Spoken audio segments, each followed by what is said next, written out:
Hiniling ko sa Panginoon na tanggalin ang mga nakaugalian ko.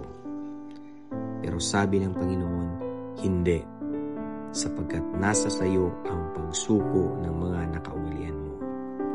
Hiniling ko sa Panginoon na bigyan ako ng pasensya.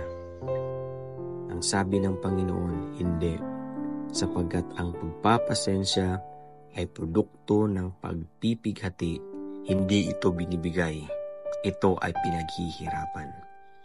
Hiniling ko sa Panginoon na bigyan ako ng kasiyahan.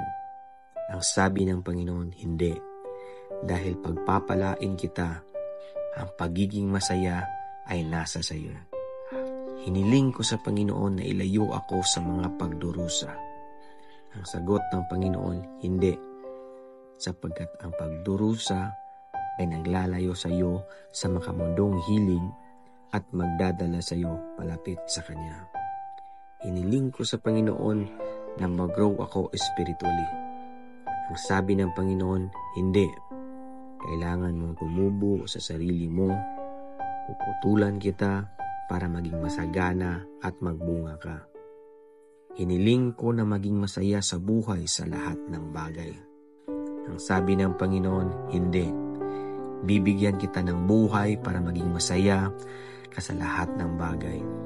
At hiniling ko sa Panginoon na tulungan akong mahalin ang ibang tao katulad ng pagmamahal niya sa akin.